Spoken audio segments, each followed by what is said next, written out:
Welcome to Speaking Cinema, serious movie jibber jabber, a movie podcast, broadcasting to you from Amity Island, Massachusetts, America, planet Earth. Listen to Jibber Jabber every single Monday. Stitcher, iTunes, SoundCloud, Twitter, Instagram, Tumblr, Facebook, social media, Speaking Cinema. If you like what you hear, tell someone. I don't know, or don't tell anyone. Make it a secret. Tell your mom. She'd like us.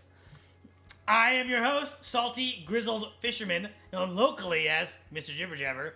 Here with me today, as always, is my 25-foot-long, 3-ton shark, Kevin. Hey, I'm down to like 2 tons. All right, a whole ton? Yeah. What's the secret? Brown rice. Brown rice, and stop eating so much random stuff that's just in the ocean. Just quit eating. No more tires. No more babes. No more kids. No more tires. Okay. Brown rice. Clean. Yep. Who are we? We are Speaking Cinema. What's it about? We talk about a movie, then we watch it, talk about it, having had seen it. Sometimes we know it. Sometimes we don't. Sometimes it's old. Sometimes it's new. Our own personal exploration of the medium, destination parts unknown, contextual conversations, what we're chasing, talking about movies. This time on the Jibber Jabber, the nation's #1 best-selling book, now the screen's super thriller.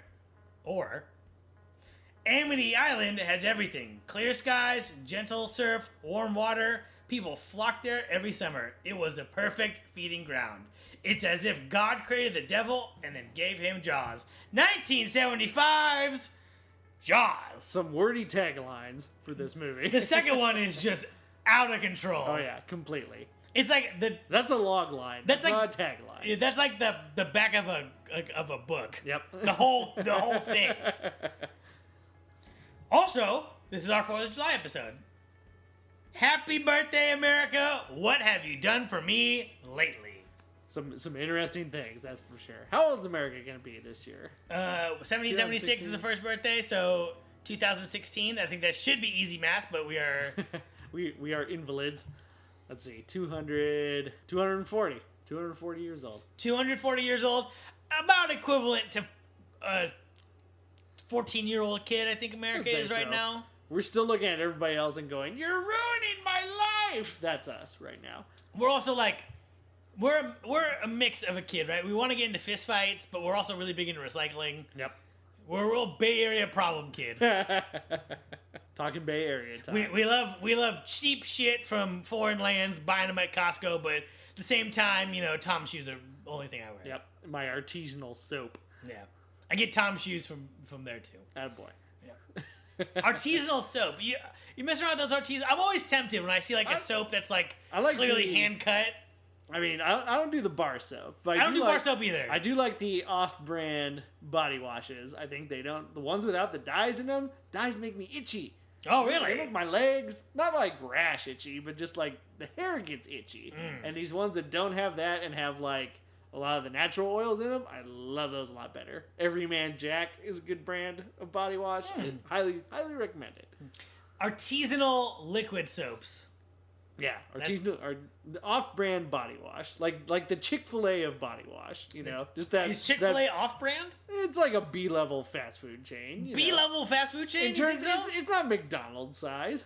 Okay, let me do a different one then. I'd argue McDonald's is the ultimate C-level fast food. I'm not saying they just ripped everyone off. They're everywhere, though, is the thing. Yeah, but they don't have an original idea. That everything they have is stolen. Let's call it a boutique then. I mean, boutique body washes. Boutique body washes is fine, but the Big Mac is a big boy. The chicken sandwich is from Chick-fil-A. The Quarter Pounder is a Whopper. All right. I'm just saying. I can buy that. Pretty soon they're gonna make your own burritos. I mean, they're making a movie about how this guy stole everything. So it's got Michael Keaton. Directed by Steven Spielberg. Written by Peter Benchley and Carl Gielgud. Based on a book by Peter Benchley. Starring Roy Scheider. Starring Robert Shaw. Starring Richard Dreyfuss. Produced by Zanuck Brown Productions. Distribution Universal.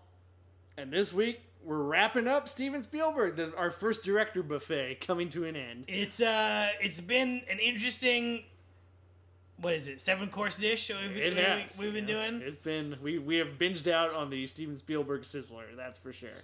Ha, Sizzler. We'll reflect on it at the end of this episode. So yeah, let's take it into Jaws right here. If you're not familiar, when a gigantic great white shark begins to menace a small island community of Amity, a police chief, a marine scientist, and a grizzled fisherman set out to stop it. Thank you, IMDb user Thomas J. Bernard. Bernard. Bernard? No, that's how they say it in like Britain and New Zealand. Well, I'm in America, Bernard. so I'll say it wrong. Bernard.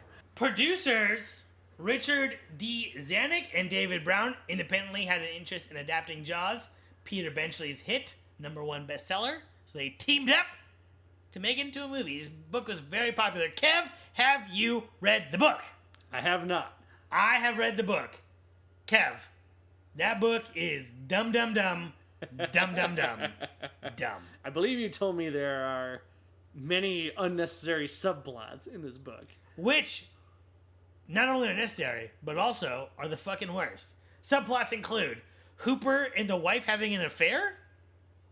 That's weird. Subplots include the mob, via the mayor, is the one keeping the beaches open. Really? It's the worst. And it's interesting because like the shark stuff actually works. You know, they have scenes where they're describing what the fish is doing. Yeah. And it's actually really good. And as we'll get into, Spielberg was like, yeah, the monster stuff is great, but everything else is trash. So I'm gonna just blip. And Mr. Spielberg was right, because I just remember like hate reading. I'm like, I can't. I have to read this. In retrospect, I should have just like skipped those pages. But like, god damn it was stupid. Sounds like a slog. It was like, and it's like everyone loved it. It was crazy. To direct, Zanuck and Brown wanted filmmaker John Sturges, who had made another maritime movie, The Old Man and the Sea. Then Dick Richards. However, they grew irritated by Richards' habit of describing the shark as a whale, as those are not the same thing. They are not. Not even the whale shark. Neither whale nor shark. The movie was shot, and then they reached out to Spielberg and got Spielberg, and he had all those things. Yeah, young hotshot Spielberg. Yeah. Fresh off a duel. Yep. Movie was shot in Martha's Vineyard. Why? The surrounding ocean had a sandy bottom that never dropped below 35 feet for 12 miles from the shore. So, to say that better than what I've written here, just, the beach slopes down to 35, and then for 12 straight miles, 35 feet deep. So, a controlled environment. Yep. You can set up rigs. Don't have to worry about anything too crazy coming in into the ocean. So. And as we all know, this is the time before CG, 1975, like I just said. So they have to make a mechanical shark. They want to operate it beyond the sight of land, so they got a lot of room. Put the camera, face it, and you could not risk seeing the land. They laid down track and used a pneumatic hoses to move the quote-unquote shark sled. Huh. So it's like sled pulls the shark. Makes sense. Film budgeted at a rumored $4 million. Shooting days 55 allotted. The shoot went wrong almost immediately.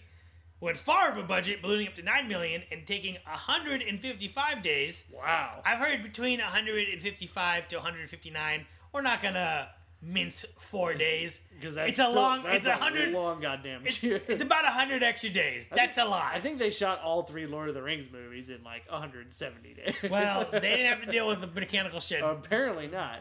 The problem, the prop sharks never worked consistently. Why? Bad weather, pneumatic hoses taking on salt water, the shark's frames breaking due to water resistance, and electrolysis. From the first water test onward, the non-absorbent neoprene foam that made the shark's skin soaked up liquid, causing the sharks to balloon. Big problem there. Yep. Got a fat shark. Don't want a big old chubby shark. And then now it weighs a bunch more, so it's going to go slower. Not going to move that sled. And the shark sled model frequently got caught in the seaweed because just because the ocean is flat on the bottom doesn't mean that it's not full of ocean nonsense. Yep. So, whoops on that one. Just, might want to go for that movie studio tank there, in retrospect. We'll see, though. See how it turns out. We'll get to there. Rumored to have spent $3 million due to the problems of the mechanical sharks alone, just on fixing the sharks. Wow. Disgruntled crew members gave the film the nickname Flaws. Again, dad humor. Dad humor. Spielberg admitted that many of the problems were due to his perfectionism and inexperience. They shot in the Atlantic Ocean. Every shot had a full-size shark. They could have shot a lot of it on a Hollywood backlot. A lot of the close-ups could have been, just in a tank somewhere. Yep. Like when it says, when you're getting a close-up of the orca, it's like, can you really tell it's the ocean? No. Not really. Also, a deadly combination for a young filmmaker. Inexperience and perfectionism. Deadly. Not gonna make a lot of friends with that. He said, as for lack of his experience, quote, I was naive about the ocean, basically. I was pretty naive about Mother Nature and the hubris of a filmmaker who thinks he can conquer the elements, and that was foolhardy. But I was too young to know that I was being foolhardy when I demanded that we shoot the film in the Atlantic Ocean and not in a North Hollywood tank. Edited by Verna Fields, a veteran editor who it is said worked miracles with this fucking movie. She lived with Spielberg during the shooting, and as the shooting got longer and longer, it said that she would come to the shore asking him to get the shot to fill in the gaps for what they needed. Wow. Jesus. So she would edit and then just give them, hey, we need this, we need this, we need this. Allegedly and supposedly, and we shall see, there are a lot of inconsistencies shot to shot. Ocean, sky, clouds, choppy, whatever. See if we notice that. Also, allegedly, he resented her for getting the credit for fixing the movie over him, and she was not invited back for Close Encounters of the Third Kind. Well, then the guy who did edit is Michael Kahn, who has edited every single Steven Spielberg movie since then. I think we could have used Vera on some of these projects.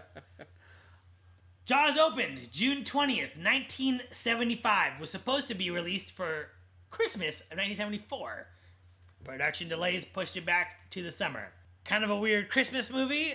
I was gonna say, of course, the idea of a summer blockbuster wasn't even a concept yet at this point. And back in 1975, point in fact, summer was traditionally when the worst movies were dumped for kids to go see.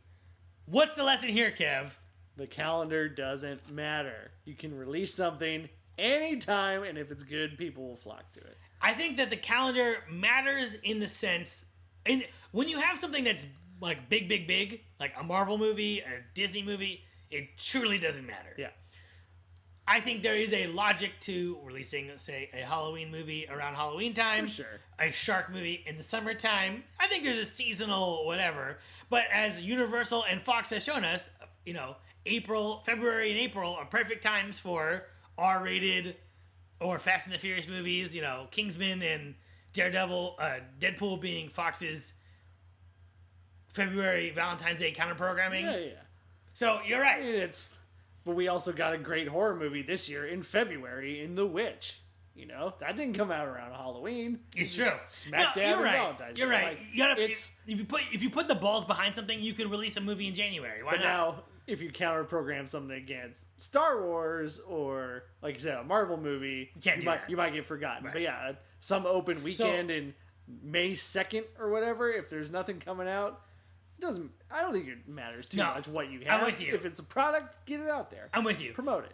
I'm with you. You can't counter program the film calendar. You know what I mean? Yeah. So you can't. If Star Wars coming out, you'd be like, no, we're gonna go on Christmas Day too. No, you're not. But if you find an empty time, put your blockbuster out there. It'll soak up all the money. Exactly. It's interesting. So there's a whole nother art to it. So. Nobody knows anything.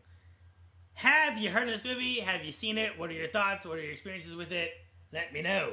Obviously, it's a film classic. The theme is parodied and perpetuated throughout many different mediums. I have seen Jaws, not recently, so I'm excited to kind of watch it again.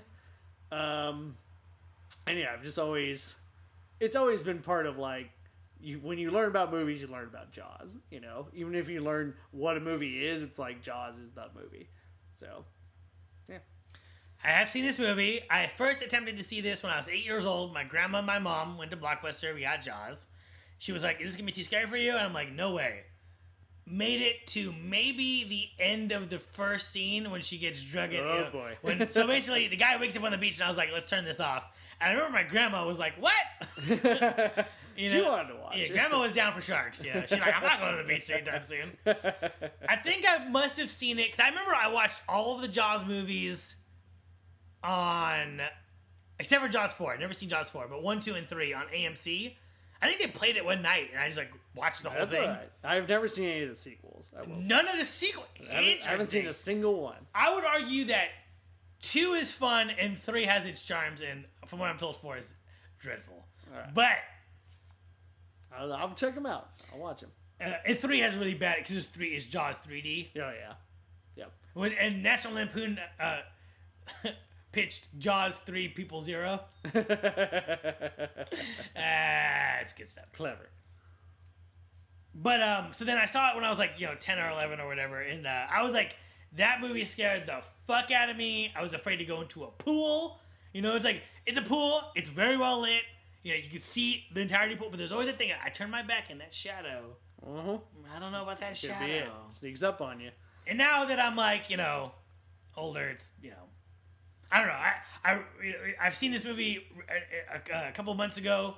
We'll rewatch it for this episode, of course. But a couple months ago, we watched it. Everyone's kind of hanging out. I was the only one really watching it. I've not been to the beach since, so we'll see how that goes. Some subconsciousness going on there. Kev, are you interested in the upcoming movie, The Shallows? Oh yeah, that first trailer. The Shallow. Definitely, that first trailer hooked me completely. It's like Blake Lively, bikini, excellent. Land, water, shark. That's all you need. It's title. Yeah. It's one of the best trailers ever made. Can we get into real talk really quick? Real talk. I was listening to How Did This Get Made? Shout out.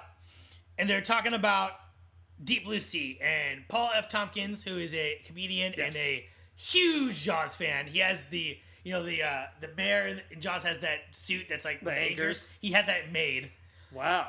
Oh boy. He's a well-dressed man. He's a well-dressed man. And he said, shark movies is only just the one that's good.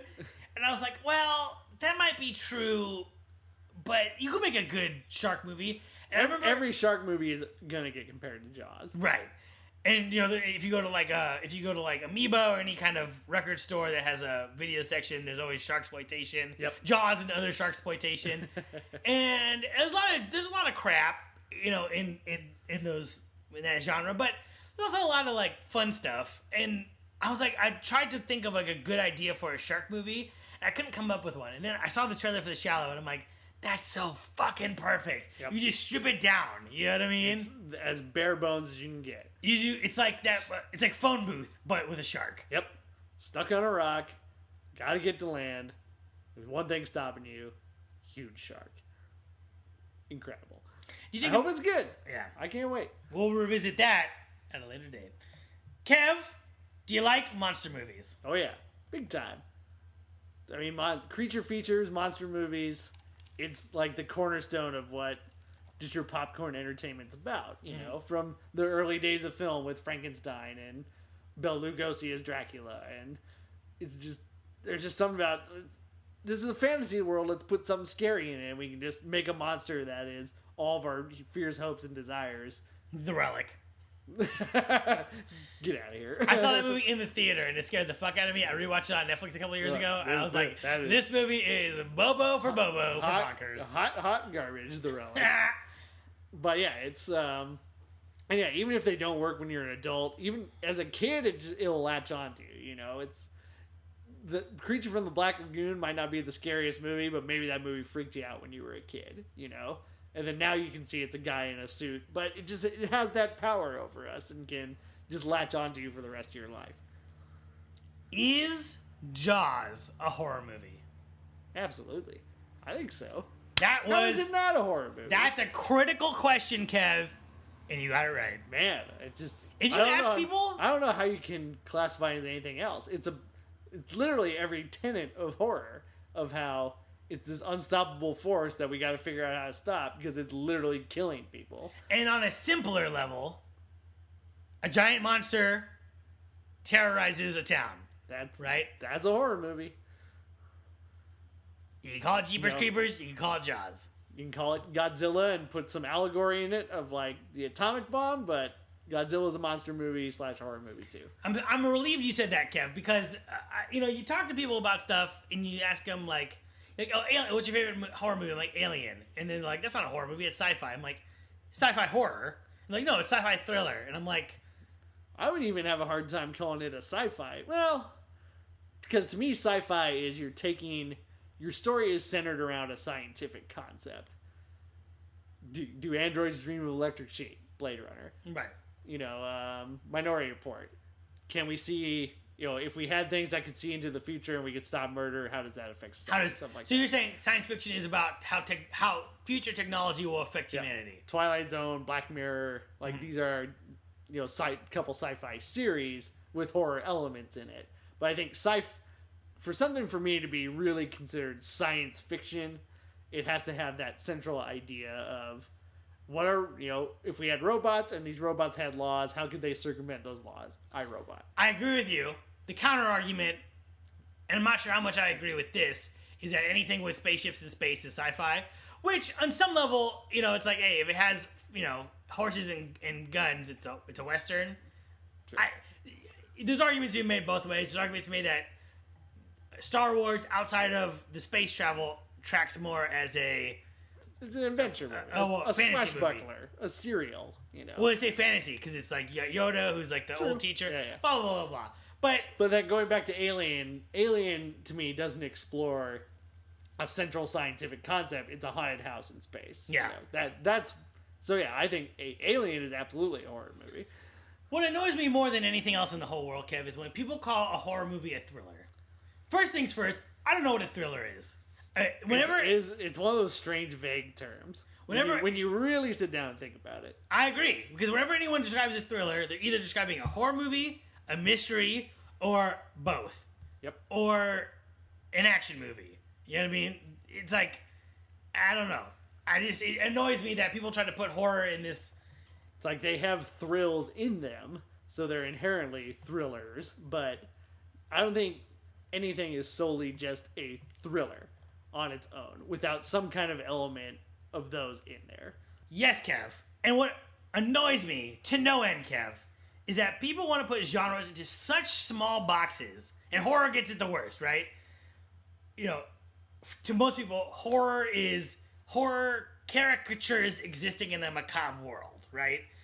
But it doesn't have to be that. You could have great characters. You could have a fun time. There could be, you know, upbeat music. You could descend into darkness. You could come back out of it. You know what I mean?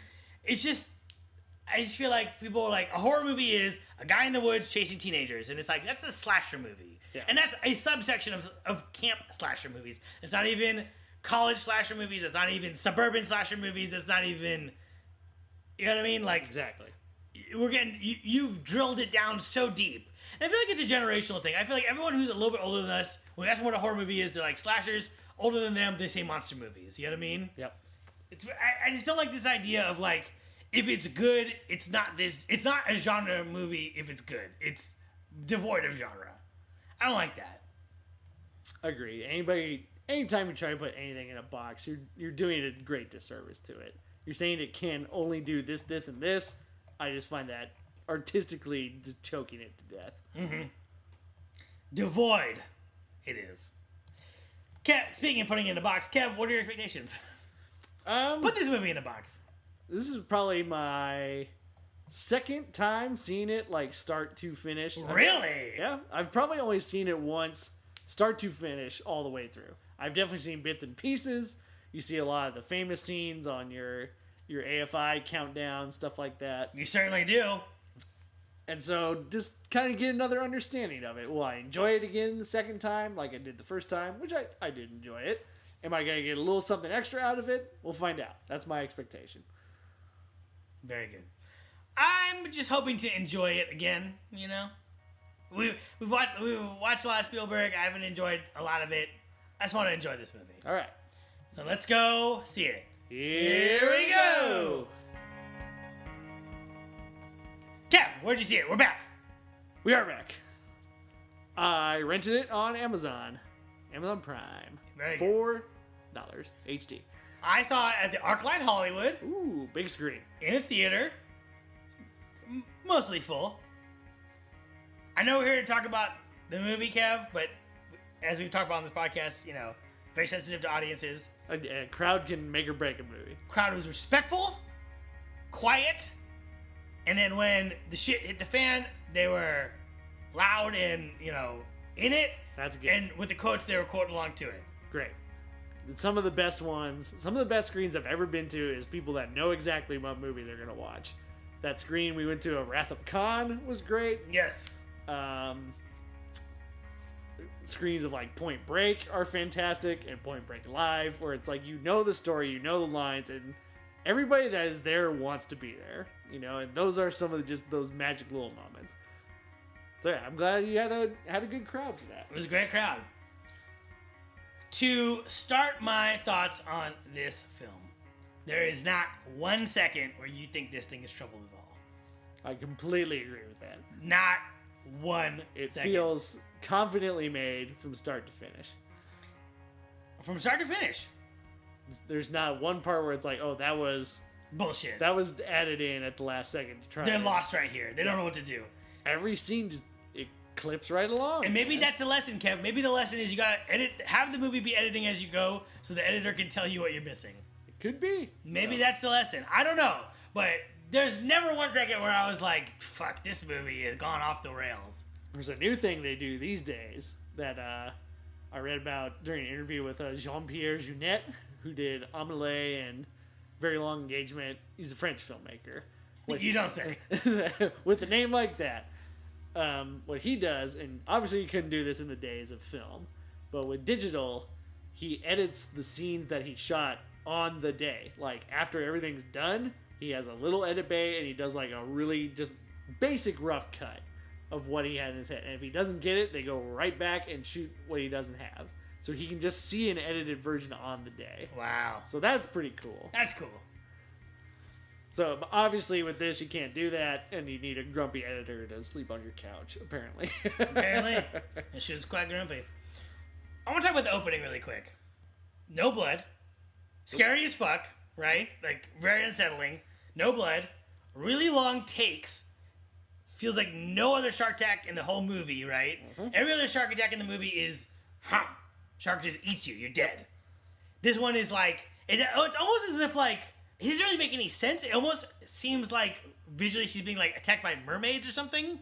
Oh, the way she's kind of getting thrashed around. She gets dragged under, and then dragged under, and then grabbed, and then dragged around. Yeah, exactly. But it's such a strong visual, and it just hits you right off the bat that it's immediately terrifying and unsettling. And that shot from underneath is so good. Yep. Also, like, it's like a PG movie with like full frontal nudity. Not like you don't see any bush. I mean, you see some side boob. From underneath, technically you're seeing bush. I think it's a little bit but very obscured by shadows and such. But that's just a very bold opening. And also, that shot he gets when she's undressing and the guy's following her, and it's that pan over to the beach. Good lord, that's like a postcard level shot. It's amazing. Yeah. Also, how do you even get that? And also, that shot, that sequence is all day for night. Really? All the stuff in the water is, and it looks great. It does look good. And that is a technique that is terrible. It doesn't. 28 weeks later can speak to how bad that can look. they're like, it's the dead of night right now. Mm-hmm, sure. They're like, that's why you got that. We are not staying up for another 7 weeks all night long. We're shooting this in the daytime. But yeah, that opening scene, it's completely jarring in the best way of like this is going to be vicious and visceral and unpleasant, you know, in the best way. Indeed. In a horror way. The storytelling in this movie, Kev, is just fucking phenomenal. They telegraph the air canisters, right? And it's like, you know, they show them loading it in, be careful with that, whatever. And then later, you know, they show that the sheriff is not good with knots, and he's like, careful of this shit, you know, this is explosive. Yep. And then by the time it comes into play later, it's like, we've already alluded to this twice, we don't need to explain it one more time. And it's one of those things where, you know, people will be critical, and people will be dumb, where they're like, oh, foreshadowing, and it's like, yeah, foreshadowing. You need foreshadowing. It's a cinematic thing. Even something small, like if somebody gets hit by a car on a road, you should have at some point a shot of a car on that road. Mm-hmm. You know, like little things like that are foreshadowing. One of the great ones I think is in, not to go on a foreshadowing tangent here. Do it. In Chinatown, when Faye Dunaway she's like crying in her car and she accidentally hits the horn, and then of course at the end of the movie, spoilers for 40-year-old movie Chinatown, gets shot in the head and she lands on the horn, and that's like the indication that she's dead. It's like there's foreshadowing there too of like just like spiritual foreshadowing almost. Right. Yeah, it's every great film, every great screenplay has foreshadowing. Now, if it's really cloying and obvious, it's kind of silly. Exactly, and this is done so perfectly where it's... Yeah, of course, a sheriff who's afraid of water, he's not going to know how to tie a boat knot, but, you know, get that played into the story in a useful way. So you're having actions that serve the characters, actions that serve the plot, actions that serve the future of the plot, and actions that serve just the overall world, right? It's like the boat's always rocky. Is that necessarily important to the plot? No, but that's the world you live in. Boats are rocky. Yep. You know what I mean? And it serves the character because two of them are totally fine with it, and one of them is wearing a life jacket and pop in those dopamine, whatever the pills you take when you get seasick. Oh, boning. Yeah. Boning. Yeah. Yeah, whatever. Motion sickness pills. Yeah, so it's like, you know what I mean? Like, everything that's going on visually services character serves plot, and vice versa, and all around. Yeah. And I fucking hated this mayor. Kev, did you... I mean, like, you're just like... It's... In a worse movie, like, mayor would just be stupid. But it's very human where he is lying to himself to serve his money. Exactly. He's not an incompetent doofus who can't see what's happening. Yeah, exactly. Yes, exactly. Because in shitty horror movies, that's what it is, right? It's incompetent people who are dumb despite whatever. Whoop, I left the door unlocked. Derp, and then the slasher. Hey man, who's out there? You want a beer? You know, I'm gonna get naked and take a shower, even though it's like really suspicious in here. Every horror girl. I don't remember all this blood being in here. Better take a shower.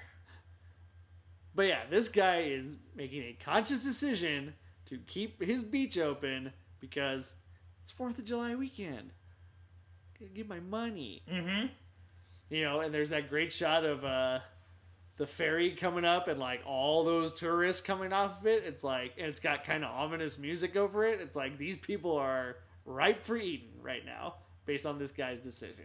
So. Also, I think that's a very East Coast thing, like driving your car, taking a ferry to an island. Yeah, you do that in Seattle as well. Oh, that's cool, man. It's pretty fun. I'm not gonna lie. That like sounds awesome. Ferries.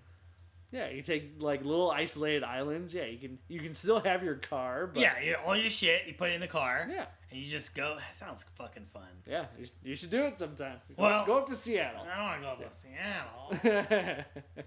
But yeah, it's one, this guy's a terrible dresser. He's got a suit with anchors on. I think that's a matter of perspective, Kevin.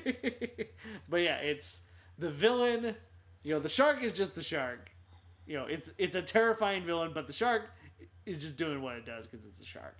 This guy is purposefully putting people in danger to line his own pockets. That's an effective villain right there. And you just want to slap him. Yeah. Like, you're just... And the thing is, he's not dumb. He knows what... He thinks he knows what... That's what it is. He thinks he knows what he's doing, right? He's like, we got the shark. It'll all be fine. It'll all be fine because it has to be fine. Yep. And then there's such a great moment where in the hospital, and you think that the movie's really going to stick it to him, and he's like, my kids were on that beach. Like, I sold my kids out. Mm-hmm. And you realize that, like, this guy just not ruined his life, but he'll always regret this. Yep. Exactly. You're giving it some personal stakes to really hit it home of that he is fucked up and he's terrible. And I love that where it's like, because it's cool. They give him that extra dimension, Yeah. If your main character is supposed to be a pentagon, this guy's a triangle. Mm-hmm. He's our main dude who we don't like, but you give it that extra thing, deepens the movie, makes it stronger. Right. And what's cool is that we're working on the horror trope of an isolated place. And this place is just geographically isolated, and not very much so, right? And so instead of being kids... You can take a ferry to get there. Yeah. Instead of taking kids who are at a cabin in the woods in the middle of nowhere, right? It's not as harsh as all of that. But the stakes are higher because, there are more people around and... It's very public. Yeah. It's obviously a very big destination, and yeah, you're raising the stakes by sheer volume of this many people could be affected by it. And then I also got to talk about the visual storytelling of the barrel shooting scene is just a fucking masterclass in. If you didn't have those barrels, it would be shots of guys looking at water, going, "Oh, it's over there! It's over there!" And like you get a vague shot of the shark, maybe its fin going through the water. Those barrels sell that scene. It opens up your shot language in a way that you would not have if you didn't. And it's great because there's like the shark has 3 modes, right? Deep underwater, high enough for a barrel, and then on the breaching. Yeah. And it's like, so now because you could do it where it's just like the shark just disappears and he's gone, and you have that, but then you also have he's kind of close. Yep. And then you like that they sell you on, again, I don't know shit about boats, and there's a lot of boat jargon in here that kind of goes over my head. But this is such a great moment where he's like, he can't stay down with 3 barrels. And the way that we've done it where you see the barrel just pop up to the surface, like you realize the shark really can't do it. You know what I mean? The shark is going to die. They just got to beat it now. Yep. And he's just getting into there where Brody wants to track it with the thing, and he's like tie the barrels. I'm serious now, Yep. He's like, don't wait for me, but he knows he has to wait for him. He knows. He's like, it's not ready, and he last second he does it, boom, hits the shark, and they go in and we're having a fucking adventure. Yep. Eventually it all goes wrong, but still, just that whole sequence I think is just so much fun. I think just the entire third act on the boat is just extremely well made.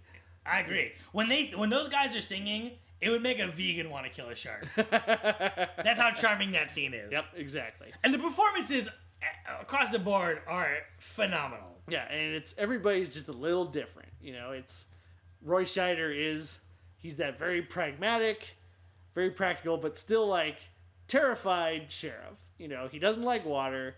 He's terrified of the shark, but he knows he's got to do something right. But we know that he's trying. He feels like, even though he's the sheriff, and the sheriff you'd assume have power, he feels like a manager at a shitty job where it's like he only has but so much power, and everyone above him keeps overriding him, and you feel bad for him, and like when the little kid gets eaten. And by the way, this is Spielberg. This is ballsy Spielberg, where it's like you think you're gonna eat the old man, you're gonna eat the lady, you're gonna eat the teenager.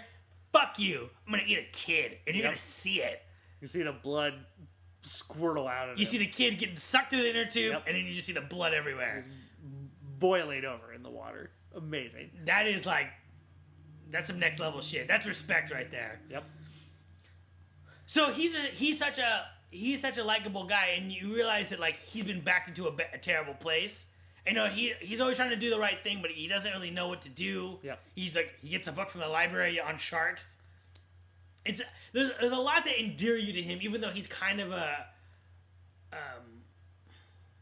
impotent character in a lot of ways. Like he can't get things done, but you're still behind him. He's still your guy. Yeah, exactly. And even though he's a cop, he feels like Joe Everyman. He's much more relatable than your do everything protagonist, Well, that's what's really interesting. They're doing the Star Trek thing. 3 dudes, id, ego, and super ego, right? That's true. You got Quint, who's the id. He's just says whatever he wants, and he's super gruff and grizzled normally, old sea captain. You got the ego, which is Brody, who wants to kill the shark, but he's also has his duties in society, and whatever.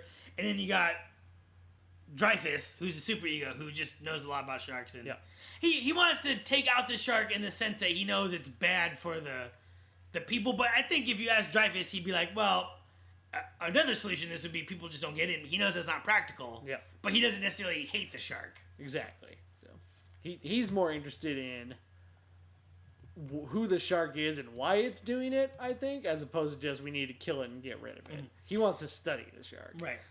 Yeah, exactly. While also making it so people don't get eaten. Yeah. And I love how they all argue and talk over each other and none of them listen to each other. And it's interesting.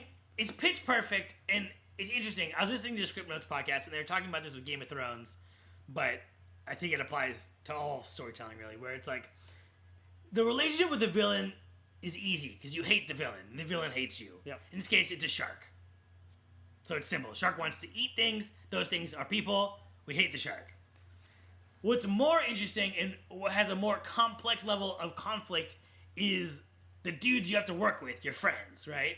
And that's, I think, why the Marvel movies work, where it's like they're all friends, they're all best friends, they all have this experience of having superpowers that no one else can really relate to, but at the same time, they have such different opinions on things that it makes them enemies at points. Exactly. It's a fragile alliance, Right.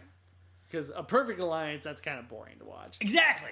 And I think you can see that in a lot of movies and a lot of examples of that, right? Like in the first Star Wars, you got Han who's looking out for himself, and you got Luke who wants to be, do the right thing and be the right guy, and You got Obi-Wan, who's the all-seer, all-knowing, but to his detriment of not knowing how to take on something so powerful, like Darth Vader in the Empire. Why does he let himself get killed? So the way they argue, so that's a cool concept, but the way they execute it is so natural. The way they talk to each other, the way they fight, the way that they make up after they fight, like... Nothing can be solved without a glass of scotch, Nothing can be solved with a glass of scotch. There's the great scene where Hooper gives in to Quint, where Quint he's like, you're riding, they hook the shark and they're going to tow it in. He's like, you're riding the engine too hard, Yeah. And Hooper,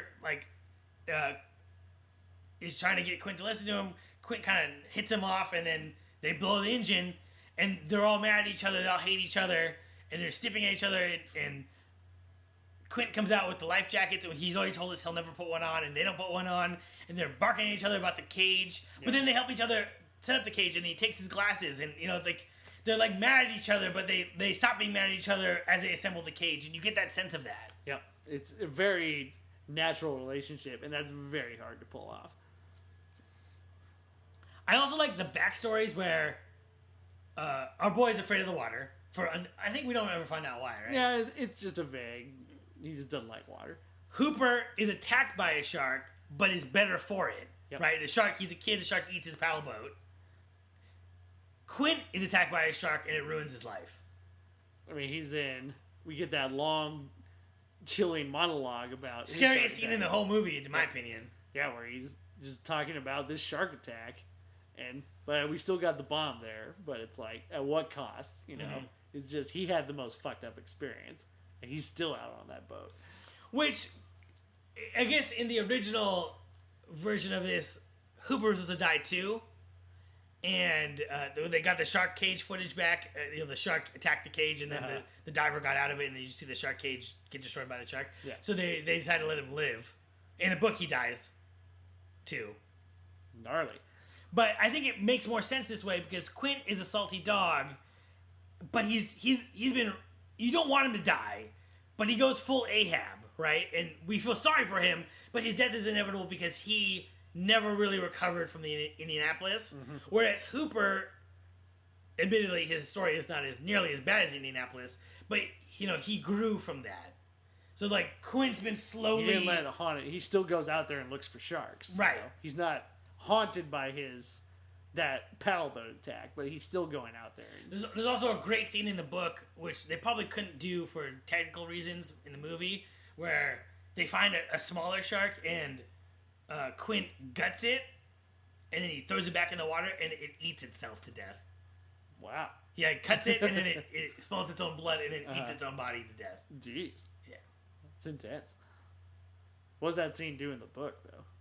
What's it showing? I think it's just showing that he's just he never got over that, and he's not just like a fisherman by trade. He hates sharks. Oh, Quint cuts the shark. Yeah, sorry. Quint, okay. All right. I was like, if Hooper did that, it didn't make it. But yeah, if Quint does that, Quint does it. Yeah, Quint. That makes sense. Okay.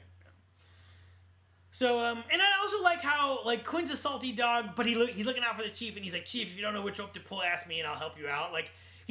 He's salty. He doesn't want any of their help, but once they're there, he accepts it. Yeah. For the most part, I like that. I just think that that's smart. Just again, 3 really well drawn characters that play off of each other really nicely. Also, I think my favorite scene in the movie is the mom's like, he's in the boat. He's in the water. He's not in the ocean. He's in the boat. And she sees the he hands her the encyclopedia with the shark attacks or whatever. Yep. And she sees it, and then she goes, "Did you hear your father? Get out of that boat!" That is good. And it's like he's a kid. He's messing around. Oh, I'm wrong about this. And I like the mother character. She doesn't get a lot of time, but she's like a mom, but she also wants to drink and fuck. And it's there's a good balance. She feels like an adult. And as we get to be more adults, do you have kids with friends. Oh yeah, got a couple with kids on the way, and some that have kids. And they're like still adults, and it's weird because I feel like as kids we only saw adults as like parents. Yeah. But they're still fully adults, you know?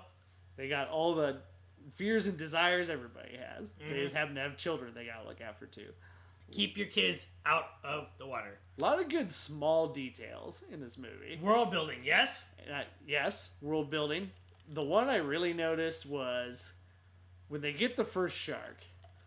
And they're trying to say like, "Oh, this is Jaws. We got him. We're safe now." And like, I like that scene's not played triumphantly, and I like it. It's kind of just played as a flat, like kind of hollow scene. We're seeing it from Brody's perspective. Yeah, where he's like bullshit. You know, so, and they're all celebrating. Like all these knuckleheads are celebrating. You know what I mean? Yeah. They're like, we won, but they didn't really win. But there's a good little detail. We know that shark's not real. It's probably a prop shark, but they put flies on it, real flies on it, and that's like a really nice little filmmaking touch to sell it.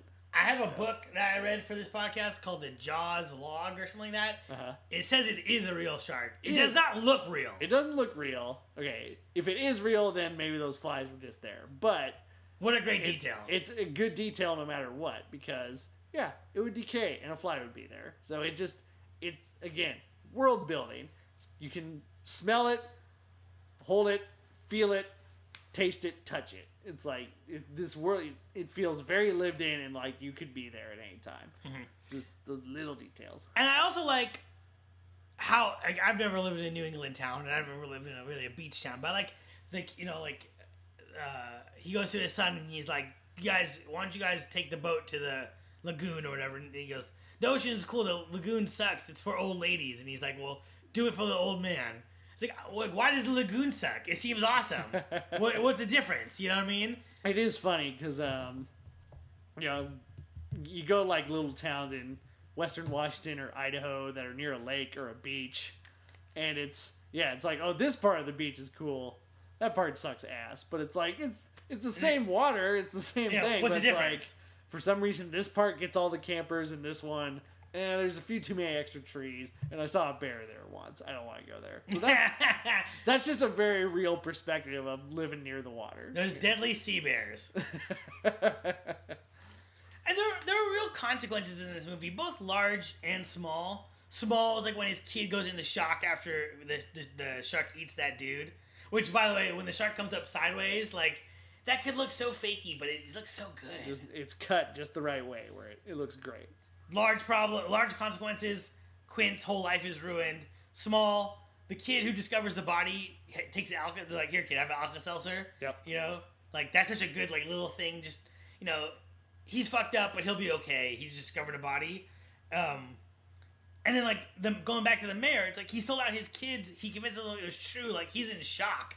I just like how they deal with that really well. Mm-hmm. It's kind of also the mom when her kid's killed and she. Yeah. But it's kind of the ending of the movie veers away from that, where he's like, "I used to be afraid of the water," and it's like, you just survived the craziest shark attack in the history of the universe. I would move fucking middle of nowhere. You want to see them packing up to go to Iowa or something? Yeah, Montana or something. I get that's not the point of the movie, but I understand, and I get that, and I even accept the idea that he gets over his fear. You know what I mean? Because that's the whole point, but. Just like, kill the shark. Yep. Keep paddling. Keep on paddling. I think that's a good way. Is keep paddling. Keep working hard. Don't give up. Don't get eaten. Indeed. So, saw this movie with Emily. Oh boy.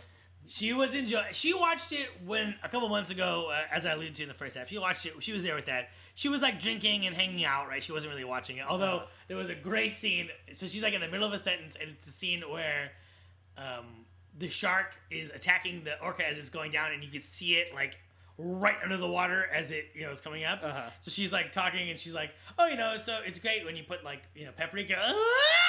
And that was like months ago.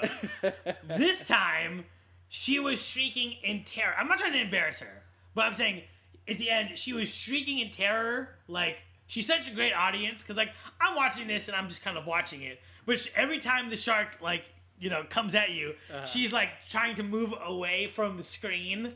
You know what I mean? It was like, and she was making this noise that was like this hysterical, like maniacal Joker laugh, which I think was like I'm laughing because if I wasn't laughing, I'd be crying. Exactly. And just as a release from fear. Yeah, and it really, really helps my enjoyment of this movie. That's good. I mean, this is definitely. I want to see it with a crowd someday. This seems like it'd be a great crowd. I feel like it should be playing at some outdoor screening. Like it is playing at the Santa Monica ArcLight, the new Santa Monica ArcLight, as part of the ArcLight Presents series coming up here. So it is playing, I believe, June 30th. In the past. Does anything not work in this movie? The mom of that kid is really old. I was going to save that for my nitpicks. She's really old to be a mom. She's a little old out there. I don't know. It's like you could have found somebody. But is she like 70s young, or she's like 40 but just looks like frumpy? She's definitely frumpy, but to have a kid that young and looking that, I don't know. It seems very off to me. I have no nitpicks really at all. I really don't either. This thing I have no issue with it. And in terms of moments of awesome, I mean, the quotes are so great. He's a 20. Lots of good banter in this movie. He's a 20-foot. He's a 20-footer, and then he corrects him 25. 3 tons of him. This is the way everyone talks. Yeah, the banter, man. Foreground my ass. That's a funny line. I really like the autopsy scene. Not of the girl, of the shark. Yes, that I captured. where they're like. And this like smells gross. It cuts it open, and it's like the white liquid comes out, and then it's cans, and then the license plate. And it's a really, again, I think Spielberg is like a kind of a smart guy when it comes to a lot of this, where he's showing you, he's cheating it, right? You see a gray thing in the foreground. The guy acts like he's cutting it open. We don't see anything get cut open. A bunch of liquid comes down. The guy, he sells it by having Brody back up, he backs up so it doesn't touch his shoes. Yep. And then he's throwing stuff out, throwing it behind him, whole fish and stuff.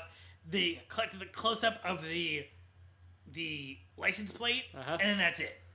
That's all you need, That's some pretty efficient filmmaking, but you're never in doubt of like what it is. It's just good stuff. And it also works in a storytelling sense of like they figure out. Well, that's not the shark they're looking for. They get an idea of what direction they could possibly come from and what direction he could be going in. So that scene weaves right into the plot. And just speaking of just great quotes, I like Mayor Vaughn. Martin, it's all psychological. You yell Barracuda, everyone says, huh? What? You yell shark, we've got a panic on our hands on the 4th of July. Yep. Love that.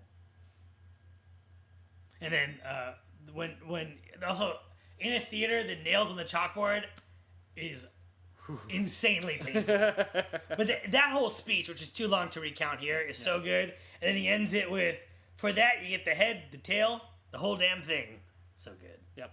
I like also what, really quick, sorry. I like how everyone goes out to get the shark, and you see how bobo they are, where you're like, you guys are putting 9 people in this boat that's meant for 3 people? Like, get the fuck out of here. Exactly. And they're throwing... M80s into the water. It's a total small town plan, like just total ragtag, not going to do the job plan. So it shows that that's not going to be effective enough. You need something. You need a bigger boat, basically. Mm-hmm. Although they still needed a bigger boat, but they got the biggest boat they could get. Also, anybody that says this movie's not a horror movie, that sunken ship scene, terrifying. The whole fucking every terrifying scene is terrifying. The only way I think people could justify this is not a horror movie is 1, they hate the genre. And they don't want anything that they like to be a horror movie. Yeah. And 2, because the non-horror sequences are dedicatedly not horror sequences. Yeah. But the rest of it is completely horror. Absolutely. Like, no question. I'm with you, Kev. Kev, I'm with you! People are dumb. We're taking it to City Hall! Also, I like, there's a scene where he takes a phone call and he gets frustrated and he grabs a handful of nuts and throws it at the window. Yes! I don't know why that's so funny, but it is. What are you doing? Like, and he goes like, oh, what? Yeah. No, I like that too. There's a with Spielberg at his best, there's a tactileness to the world, right? Where he's willing to, like, it's not a set, it's a place you would live in, and it's kind of a dump. So, like, you could throw some nuts in this place. Who gives a shit? Yep. You know what I mean? I just like that. Very much a a very grounded, believable place that people could live in and have lived in. You know, it doesn't feel like it was built yesterday, even if it was built yesterday. It's got those great little details in it. Mm-hmm. So, in terms of the Jaws franchise, you've never seen anything else. Never. Are you interested in seeing anything else? I think so. Just for pure completionist sake, might as well watch them. Why not? I think that this movie and Psycho and Nightmare on Elm Street kind of show you that Halloween, yeah, a lot of sequels. I mean, I think Halloween I think Halloween suffers from it a little bit, where there is a backlash against Halloween because it has so many bad sequels. Yeah. But like this franchise and Psycho are untouched by all other sequels. Yeah, nobody even thinks of it as the Jaws franchise or the Psycho franchise. Which is funny because in Back to the Future it's Jaws 19. Yeah. Making fun, but that's not how we view Jaws. Jaws is Jaws. Exactly. These movies don't get retroactively shat upon. It's not the Matrix anymore. It's the Matrix trilogy, and that is immediately brought down by the second and third one. I'm starting to think that though that the Matrix people are just thinking of it as Matrix. I think those are the ones it might have forgotten. gone back to it. So, but yeah, you don't think of these as a franchise. It's Jaws and it's Psycho. You know, that's really interesting. It is. Did you find the movie scary? Oh yeah, it's scary. Was I Shrinking kept up at night? Was I shrinking in terror? No, but there are very effective moments of fear that will be effective 50 years from now. Scariest scene? I would say his speech about the Indianapolis is scary. The sunken ship scene, I agree with you. is scary. It's hard to beat that opening scene though. It's tough. And the scene where Quint gets eaten too is pretty good. Man, just because that's another. It's not a quick like, oh my god, the shark came, he got eaten. It's a inevitable like the boat is tipping. He's trying to save himself. He can't save himself. He's slowly going in. Right. He's punching the nose. He's doing everything, and then it finally clamps down, and he gets thrashed around. It's like that's what it would be like if you got eaten by a shark. And what I also like is like he's skirting his feet on the nose, trying to keep himself out, like you just alluded to. And there's a second where you're like, oh, he's gonna get out of it, and then he doesn't. Yep. It's that slow, inevitable terror that is some of the worst stuff. It's like you'd rather get shot than get stabbed, you know? If you get shot, it's like, oh, I got shot. I got a hole in me. Getting stabbed is like you see it going in, and you can pull it out and getting stabbed again, and it's, oh my god, it's terrifying. Is less more? Originally, there's supposed to be a lot more of the shark. Spielberg says it was supposed to be Ray Harryhausen, but turned into Hitchcock. It's interesting. What do you think? It can be, but it's a lot harder Kev, to do it. this episode is why we do this podcast. Less can be more, but sometimes people always complain about, oh, this generation, you guys just want more. I'm like, no, I want something. You know, I want it to be effective. And if the best way to do it, and I think it is with Jaws, is very sparingly use that mechanical shark just when you absolutely need it, but you get so much more out of it just knowing its presence is there, and they establish its presence in that opening scare scene, you know. But then you get something. We did The Haunting on this episode, and I think that's a movie that people say, oh, this is why less is more works. It's like we never get to see the monster in that, and what they show of us of like the door moving is not scary. So like less didn't equal anything in that movie, in my opinion. And I think I'm just 100% with you. I hate when people say this is how to do it. There's not just one way on how to do it, right? There's no need for consensus. And it's like The Haunting didn't work for you and me. It probably worked for people who don't really like horror. And good for them. They have something for them, right? But when I see a monster movie and I put my 2 bits down, I want to see the fucking monster. I want to see it eventually, you know. You can build it up, and you can... I think Jaws is a perfect example of building that monster up. That second attack where it's the first time we actually see even a part of Jaws on the kid is like, that's terrifying. Because you just see that glimpse of its dorsal fin, and it just takes the kid down. That's really effective. Just give us those little bits time and time, and then you get the money shot of him throwing the chum in the water, and then the shark bursts out. Bursts out. And like the optimist in me feels this way, right? Where it's like, you gotta do whatever right for the story you're telling. Okay. The pessimist is like people who don't want to, who say, implication is better, is like, you're not a fan of horror, so you don't want to actually see the monster.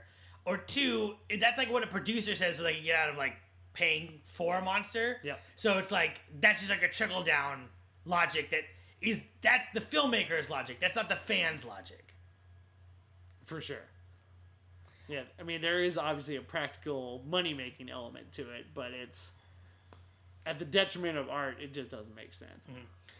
Did you notice the continuity of the sky and the water doesn't match? I didn't notice that either. No. Didn't notice. Too busy enjoying the fuck out of this movie. It just never... I mean, Martin Scorsese, if you really break his movies down, he has a ton of continuity errors in his editing, and you don't give a fuck because you're just completely latched onto the story. Mm-hmm. You only notice it in retrospect if somebody points it out to you.